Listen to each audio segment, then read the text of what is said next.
Participants, do you have any question? Okay, hearing none, it was a very comprehensive discussion from you, Dr. Nguyen Minh Tri. Thank you very much. Thank you for reinforcing the concept of constructive alignment, the areas of quality assurance, as well as discussing the core tensions and reinforcing the concept of gamification in our pedagogical practices. I really love some of the recommendations, such as professional development, lifelong learning, and committing for a benchmarking activity with our school. Again, ladies and gentlemen, let's give a round of applause to Dr. Nguyen Minh Tri. Thank you very much, sir.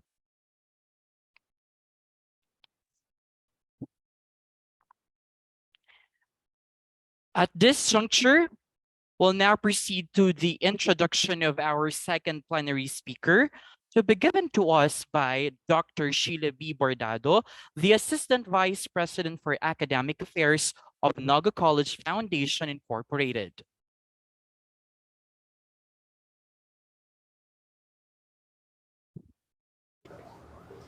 Good day. Our next speaker is Dr. G. Harikrishnan,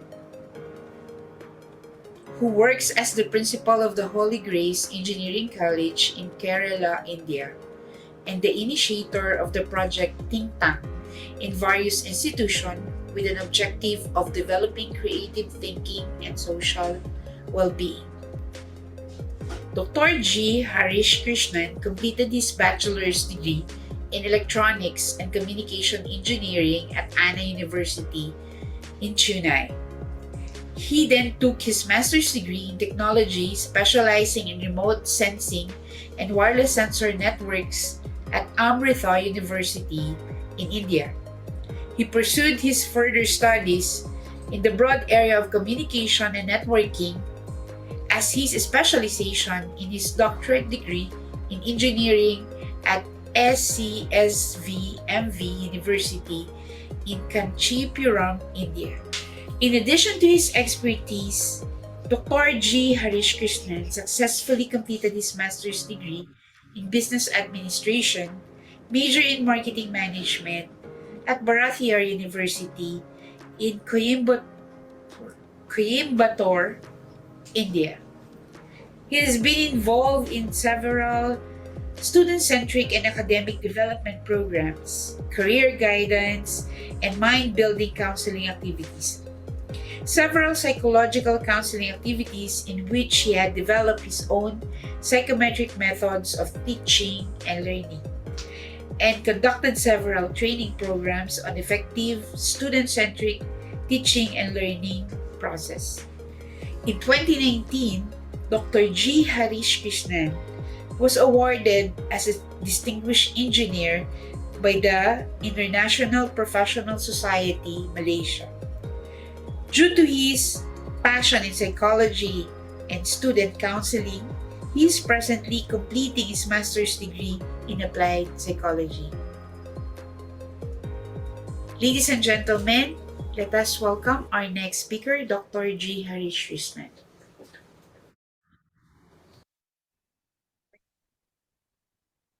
Greetings of the day. First of all, I am so thankful and happy to be here for this International Multidisciplinary Research Conference on Diverse Education, Administration Management, and ICT with the team Strengthening Asian Relationships Through Integration and Pedagogical Leadership. So I convey my gratitude and thanks to all the organizers, the dignitaries, the co-chairs, the participants of this international conference. So thank you all.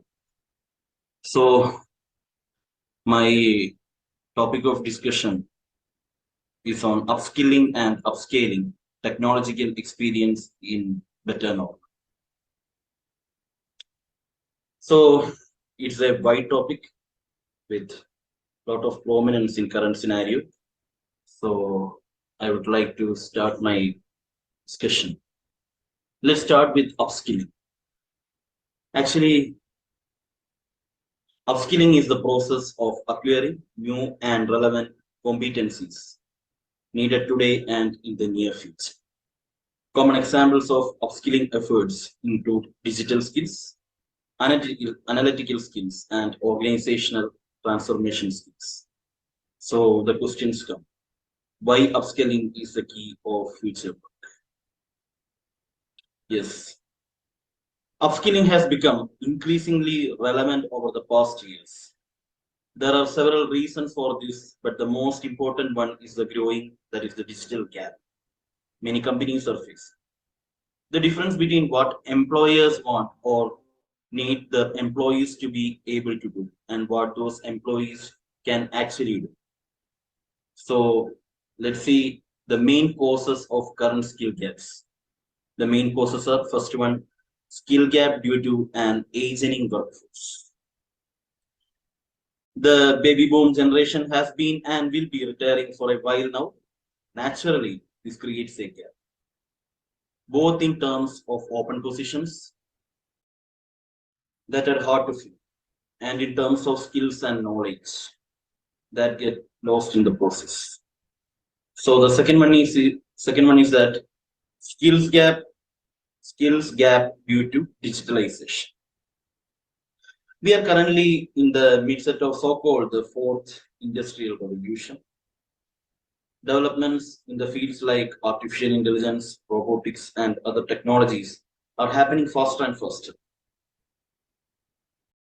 Hence, changing the nature of the jobs that need to be done, and by extension, the skills needed to do those jobs are the requirement of the hour. So, like we know, many jobs will be replaced in the coming years. So, let's see the 7 ways to upskill the workforce. There are various methods to upskill the workforce depending on the organization's need.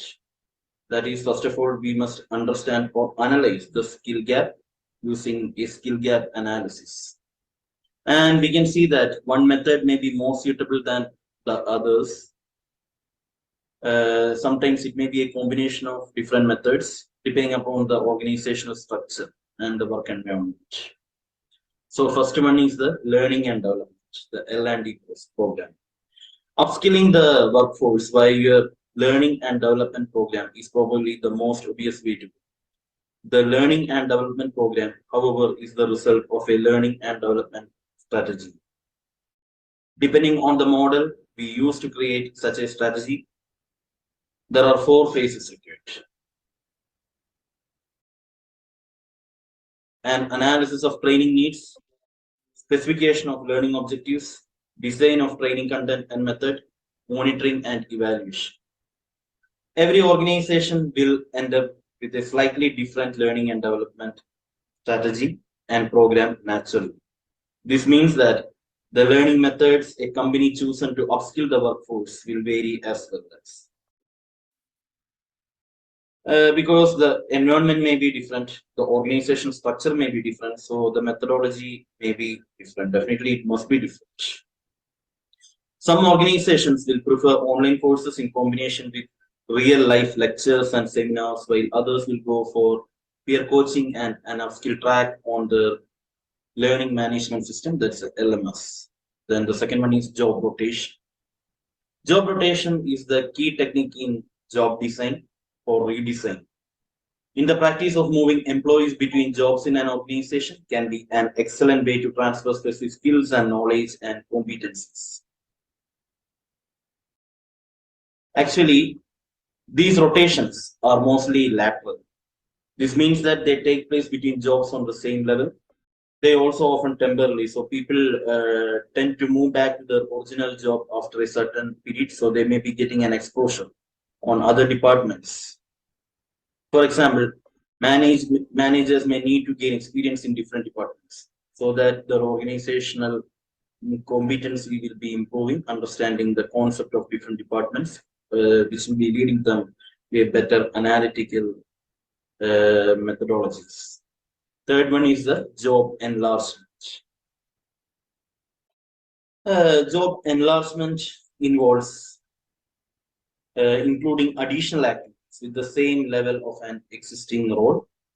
Simply, this means that an employee will do more different activities in their current job. It's like a mixing of different domains together. Like we are on the concept of interdisciplinary or multidisciplinary approach.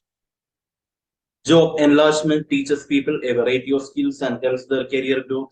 Additional job responsibilities require training and help in building additional experience. In other words, it can be a way to upskill the workforce. And the fourth one is the job enrichment.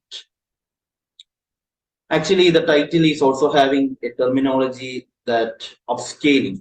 So upscaling can be related to enrichment, increasing the information or increasing the quality. Job enrichment is a process that is characterized by adding extra dimensions to existing jobs. Examples includes increasing skill variety, creating more autonomy, and giving feedback. While the main goal of job enrichment is to make jobs more motivating, it can have the bonus advantage of upskilling people. At the same time, the simple fact of increasing skill variety implies that employees will have to expand their abilities. Then the peer coaching. Peer coaching is another way to go about upskilling employees. Two or more colleagues work together to, among other things, expand, refine, and build new skills, teach one another, and solve problems in workplace. Like it will be helping in better team management. Peer coaching exposes employees to a bigger range of workplace skills. What's attractive about this form of upskilling is that it has a more informal side to it.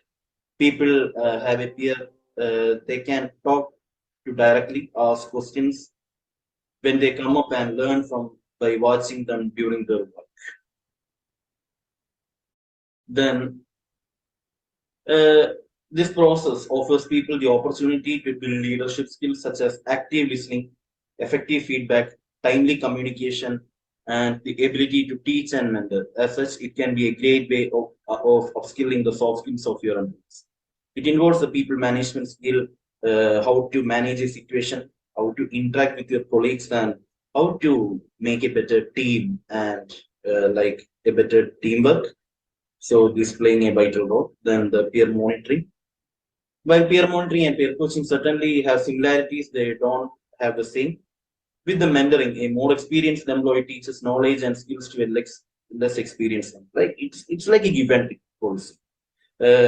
Experienced person may be having some idea about the existing work, and he can give some suggestions regarding the forecasted like enhancement of the existing work. So it will be a mutual give and take platform.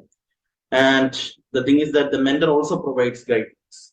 This mentoring can be valuable and often underestimated way of upskilling. A lot of the taken for granted knowledge of employees come from the personal experience and interactions with colleagues. See, this kind of technology is hard to transfer since it's often isn't it recorded in a database, standard operating procedure, or formal training. And it's quite good.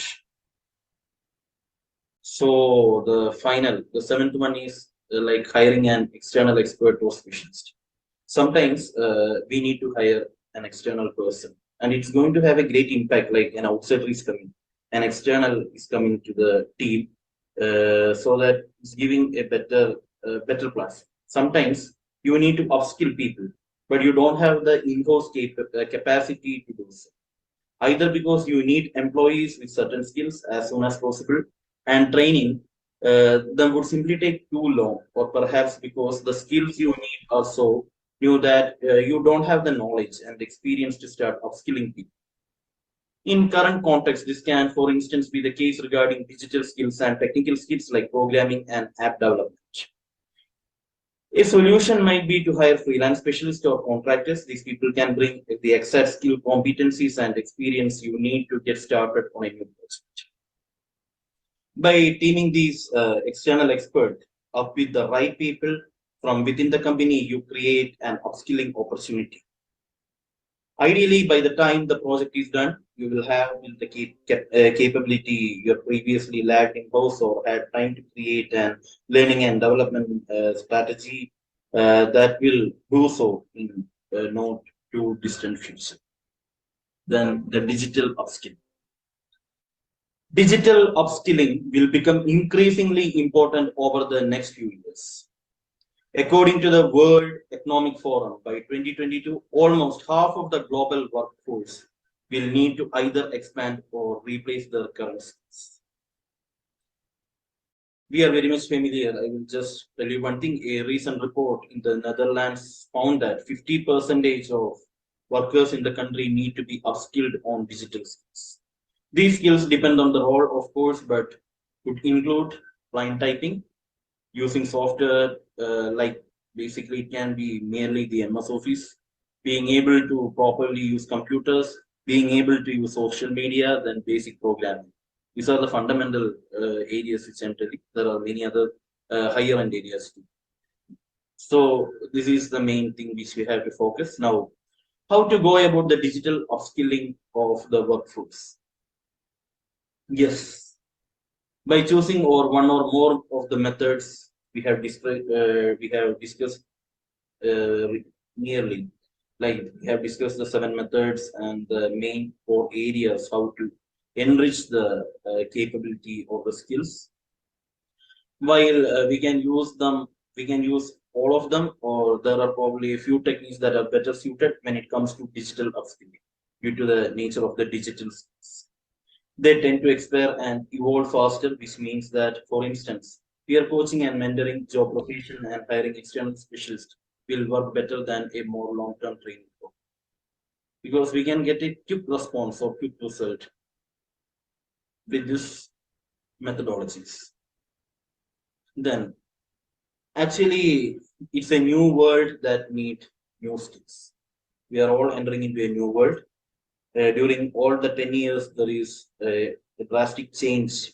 There is a which we can visualize. So, to many, this is an existing prospect because it speaks to progress. The sheer speed, scope, and impact of technological change are challenging. By upskilling, we mean giving our employees opportunities to gain the knowledge, tools, and ability they need to use advanced and ever changing technologies in the workplace and their daily lives. Not everyone has to learn to code, so we may be thinking that programming is a must and we all need to be equipped with the development part of the programming set. It's not like that. Many people need to understand and manage artificial intelligence, data analytics, autonomous vehicles, and other technologies. We can't yet predict what's going to happen in the future. Those emerging now and those that will be created in the future. People throughout every enterprise also need stronger leadership.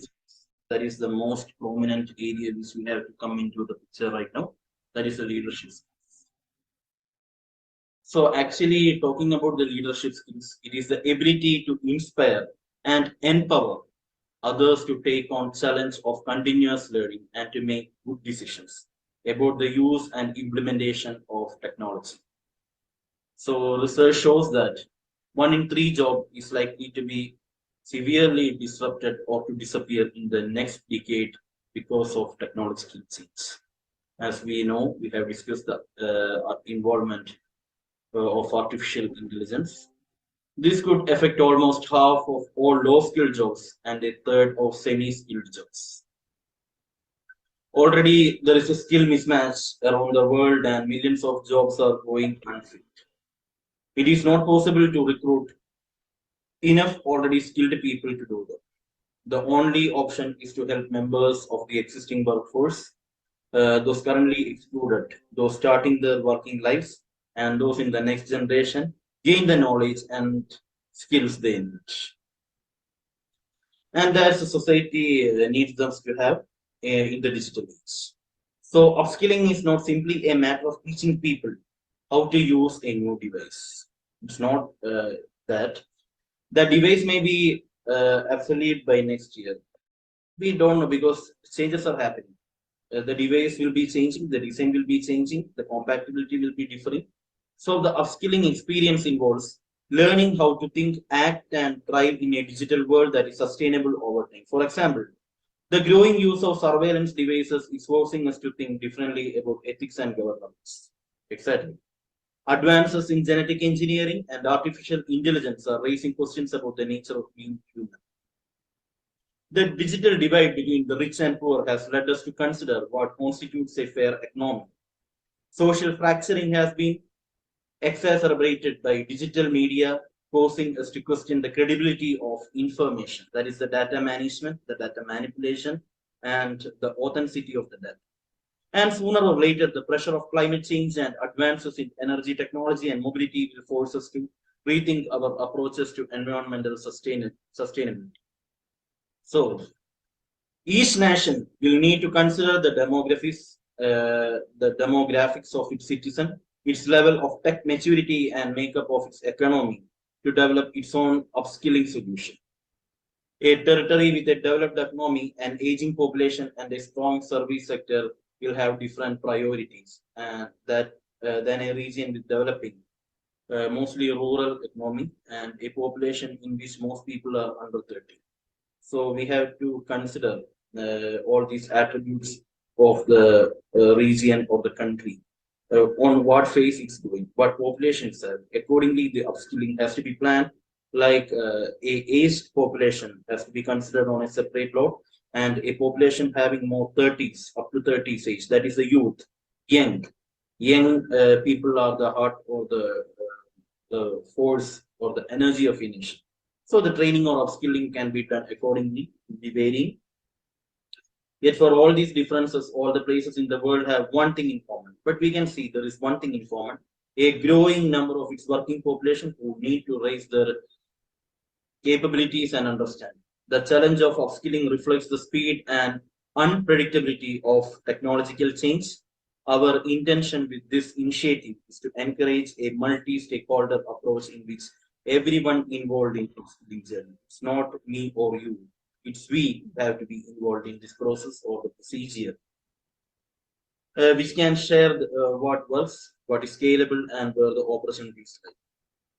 So, digitalization and the adoption of technology lie at the core of this generation of education. When it is viewed on an educational perspective, we can use this. Digitalization and adoption of technology lie at the core of this next generation of education. The evolution of technology and consequent changes in all the institutional and social constituents are omnipresent and having a paramount impact on our function. The evolutionary path guided by the technological disruptions are here to stay, are irreversible and touching our lives at each moment in diverse ways. Sometimes by choice, but most often without our control, knowledge, and awareness. So, this is the main areas which I have covered. That is the upskilling and upscaling technological experience in better normal way. Then coming to the upscaling part. On a technological perspective, what is upscaling is that increasing the information. Like similarly, in a working environment or an environment where we are planning to upskill, upscaling must be visualized. We must be able to visualize the upscaling, whether the quality is improved, how this is possible. There comes a proper feedback methodology or a total involvement of all the people involved in this upskilling process. And we must find the gaps in the existing upskilling methodologies. Definitely, there will be gaps, as we have discussed several upskilling methodologies or technologies which can be used in different organizations based upon the structure, the requirement, the geographic conditions, on a perspective of a country, depending upon the population, the classification of people, their education level, the qualification, their attitude, everything must be considered. So based upon that, by upskilling, we can identify there will be a gap, sure. So this is possible by proper mentoring or taking a proper feedback so that the upskilling methodology can be improved by imparting new innovative methodologies which involves better participation of all the crowd. As I have mentioned earlier, it's not me or you, it's we. The team has to play together. It's like exchange of idea, exchange of skill set in order to build a better platform for a better working environment which can achieve the vision by forming a proper mission. So, upscaling is defined like improving the information or the quality of existing bits. So, I would like to conclude my talk on this topic, upskilling and upscaling technological experience in better normal. Before that, I would like to add some conclusions on my talks. So, before starting, we have discussed what is upskilling and what is upscaling. Upskilling is to enrich or enhance the skill set of an individual by imparting several methodologies or uh, several other programs, and upscaling is improving the information of quality. So together we have discussed several methodologies which an organization can follow, an institution can follow, and country can follow, and altogether while imparting all these things, we need to analyze a proper analysis and the data, the proper usage of the database is required to make a proper classification and to select what methodology or training has to be used. So I once again wish a great day to all the participants for this International Multidisciplinary Research Conference on Diverse Education, Administration, Management, and ICT, with the team strengthening Asian relationships through integration and pedagogical leadership. And finally, leadership. Leadership also plays a vital role. A leader must be a person who can be a part of the team and work from the front, back, and along with the team. So the leader has to shoulder all the responsibility. He or she must be responsible to upskill and upscale the team members in order to achieve the objectives of an organization or an institution. So I thank all the organizers of this conference, and such interactive sessions are very much required and it's need of the hour. Like we could be able to exchange our ideas, like it's a combination of people or eminent personalities from various countries. Especially, I'm so thankful to be a part of this ICPD. So once again, I thank all the organizers, and the co-chairs, the dignitaries who have invited me to this platform. So thank you, and I'm sure that I will be associating with the upcoming conference also. So thank you. Have a nice. Thank you.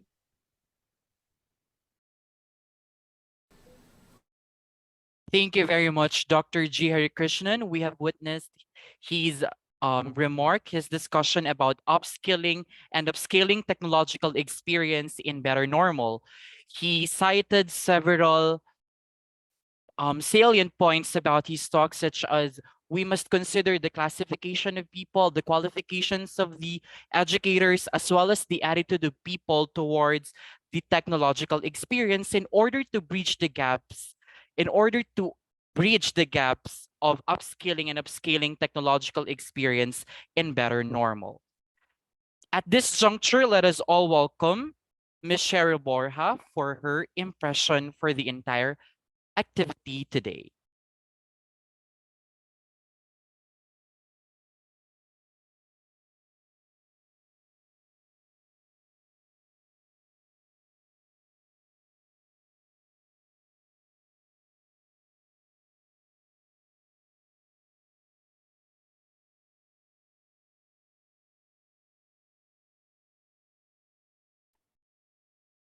Okay na po.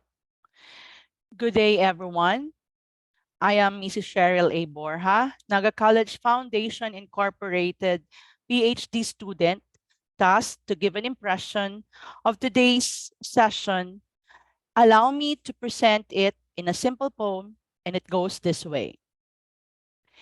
In the dominion of work, where aspiration and ambition lies, there is a concept we can never hide and put out of sight. Scaling and upscaling are the path we need to march to unleash the potentials with fire and zeal in our hearts. When a work plays in an arena of vigor and vim, scaling the height is always the aim, which start as a seed of a humble gem, nourished and powered by a burning knowledge of flame. Like a mountain climber, we dare to conquer. We embrace challenges that we never imagined. scaling the height of our chosen dreams, pursuing knowledge to be enhanced and learned. We expand our reach by upscaling our skills, choosing growth and learning from pains. We challenge our limits by breaking our casts, by unlocking talents that were never enhanced. We start like an artist with canvas so bare, painting our careers with utmost care. From a simple stroke to a masterpiece, to upscale our craft and not to ever cease. Through collaboration, we dare to multiply, scaling the efforts to reach for the sky. We build a team with a strong synergy, upscaling our impact to a unified community. Therefore, let us go aboard on this journey to scale the height and reach our way, and scale our dream as we strive anew, making our workplace flourished and grew. Thank you so much.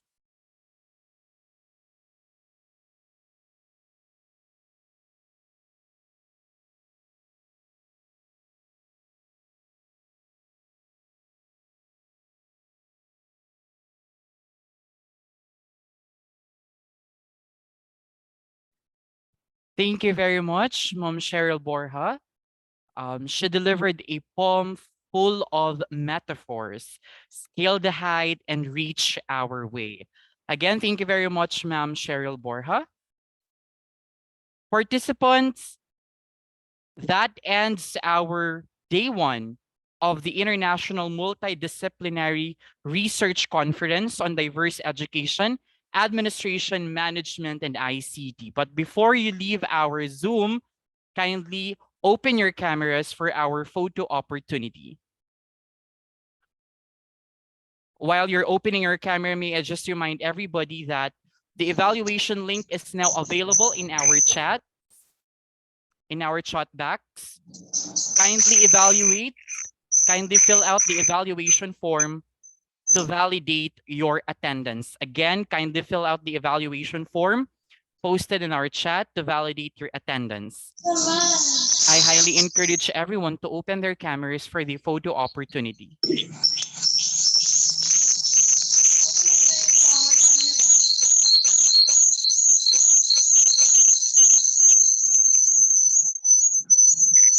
Just keep smiling, people, because we are capturing 4 panels.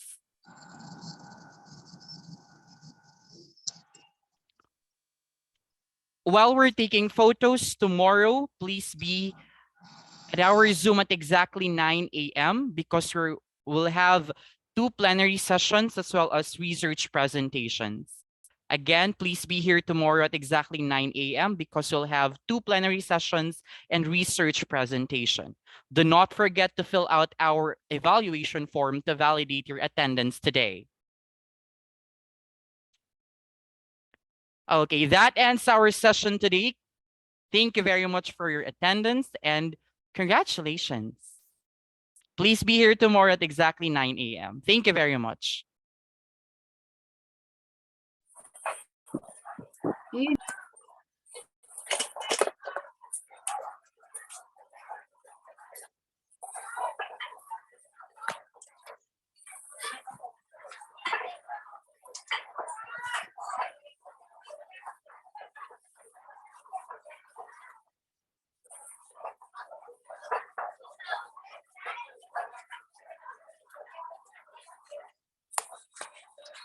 Point of clarification, participants.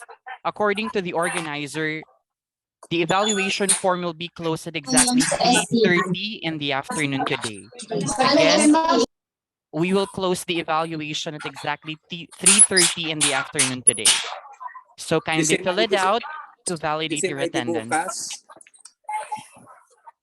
The same ID bukas. A minute, sir. I will just clarify to the technical team. Okay, thank you. Sir Bren, good afternoon. A minute. Where is the Dr. link for the evaluation, please? A minute. Dr. Kakalitan will use the same ID for tomorrow's session. Dean Villanueva, the link for evaluation is now available in our chat box. Is this the one HTTPS forms Google like this? Is this the one? Yes, that's correct, Dean. Thank you very much.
Just a reminder, we will close the evaluation form at exactly 3:30 in the afternoon.